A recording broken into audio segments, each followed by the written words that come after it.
Hi guys, Paul here from PABrewNews. Got a beer here, an old heathen, literally, old heathen. A beer that first ever hearkened me into craft beer. Not just craft beer, but craft beer from Pennsylvania. Over at a big beer festival in the Poconos. And I was like, well, Old Heathen, I have to have that since it sounds like my cup of tea, right? And I drank it. It was a huge Imperial Stout, like nothing I've ever had before. Imperial Stouts are not very common or at all in this area. So I had one. I'm like, oh, because I like stouts, you know. And Guinness and whatnot, etc. Because we didn't have anything crazy or crafted around these areas. People I tell today, and they just don't believe me. But so I had this, and it just blew my absolute pants right off my persons. And then I found out it was from Pennsylvania, and it really opened the doors. And then this really got me into craft beer, Pennsylvania, and then got me basically this beer started PABrewNews. This is the beer that really. The first review I've ever done was Trogue's Java Head, which I did do a revisit on that one, and I'll post that when I hit 2,000 videos. But this was really the one that harkened me into everything that grew into PABrewNews as we have it today.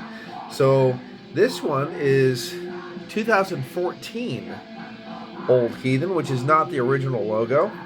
And you can go, I understand the video quality is really shit, and everything about the video is shit, especially me. But you can go back and watch my old Heathen video if you would like to. And it has a different logo to it. But this one is still from 2014, so it's already 7 years old right now. So, because we're in 2021 right now.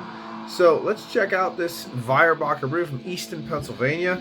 I don't even know if Weyerbacher is still around, honestly. I know there was some sales and some discrepancies and things was going on, and Bond Street is brewing there now, so I don't know what's going on exactly. But let's check out this Weyerbacher brew,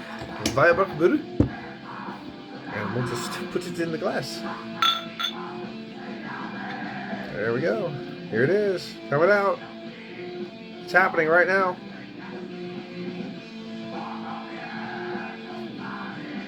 We're listening to some Saltus right now, Slavonic Pride. Listening to that on vinyl right now. Picked that up. It was a Christmas buy when I was inebriated on Christmas. I decided to get on eBay and buy a bunch of vinyls, and this is one of them. So there we go. Enjoy. Okay, up to light. Nothing getting through this. Just a slight rind of a caramel hue at the pinnacle of glass. Other than that, jet black. Let's talk about Old Heathen for a second if we can find some information. 8% alcohol by volume. I don't consider that Imperial. I consider 8.5 minimum Imperial. So poo-poo to them. But this was, I mean, it was expensive too. It was $55 a case. And back in the day, again, people don't believe me, back in the day, $55 a case was absolutely ridiculous. So, because there was no craft. There was no craft here at all. So it was very interesting, especially I'm talking about where I live now. Not in the world or in Pennsylvania, but where I live now, there was just no craft. Just wasn't, you know. Obviously the label is damaged label. But yes, I still prefer the old label to this one. I prefer the silhouette against the moon kind of deal. I really appreciate that one. So the first time I ever had this was actually at a beer festival in which I still have pictures of that beer festival on my computer, which was really cool. So in I don't even know how long ago it was. Quite a long time ago, probably 2009 or 10, I'd have to assume, just a guesstimation. Anywho, let's check out this 6-year-old bottle. Or 7, actually. 7-year-old bottle. Cheers.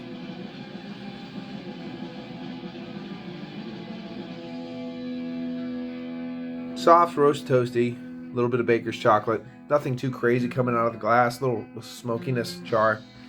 I guess, 8%, not Imperial. I guess this is a session ale. So, Old Heathen Session Stout. Well, Weyerbacher's Old Heathen Session Stout. Hey, how you doing? Let's get into it. Cheers.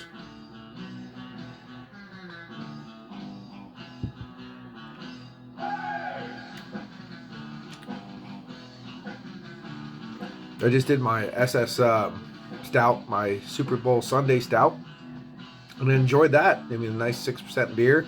Still had a lot of vibrant tonalities, more on the darker side than a balanced, sweeter Stout, but it was good.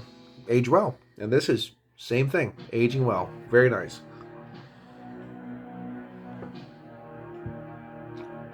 Still got a nice carbonation.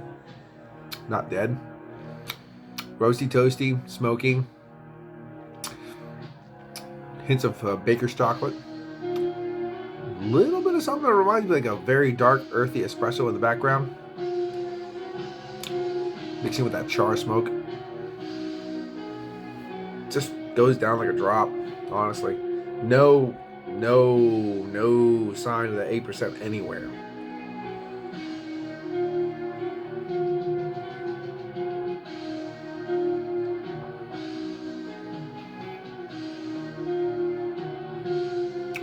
Yeah, pretty good. Pretty good. First night off since I got back to work. And believe me, it sounds stupid because I used to work all the time. But after I had that little hiatus, I really wanted to get off immediately. I really like being not at work. And so cheers to being not at work.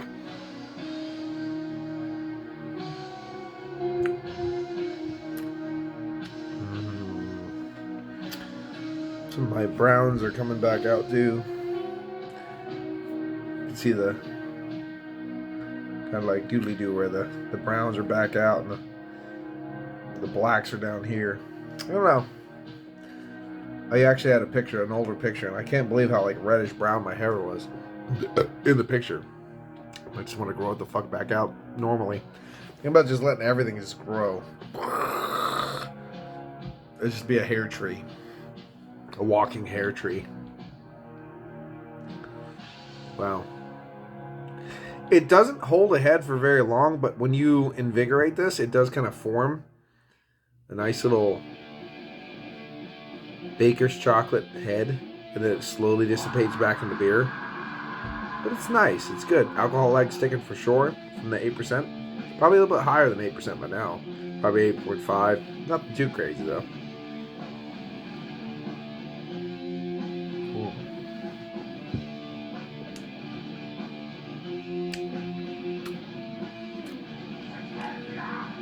Just a subtle tonality of a little bit of a toffee and a little bit of a baker's, like a brown sugar raisin quality way in the background, but a very subtle tonality of that coming from that age. But nice little beer. Not too crazy. Nothing too crazy, but for the age, held up perfectly fine. Still nice beer. Nothing wrong with that. Actually, I'll probably gonna give it a little bit less than the original because I really need to get a new beer of this and really revisit it, because like I said, I haven't reviewed this beer on the channel. This is a revisit of an aged beer, but I haven't reviewed this beer on the channel for like 9 years now, 8-9 years. So I've had a lot of big beers since then. This is a very nice beer. I would definitely give this an 8 out of 10 and have it every day, all day. Not a problem. Especially what I'm having right now in the glass, or from the bottle in the glass. This aged variant. I would like to try to find a new, fresh variant, but like I said, I don't even know if this is brewed anymore. So this might be the only revisit you get. But still, 8 out of 10, not a problem. Not a problem. Not blowing my doors off, but it is tasty. It is approachable. No hint of that ABV, even though it's only 8%. It's still very, very nice. This is Paul from PABrewNews. Sorry, got a little clogged up there for a second. But this has been Paul from PABrewNews. Cheers.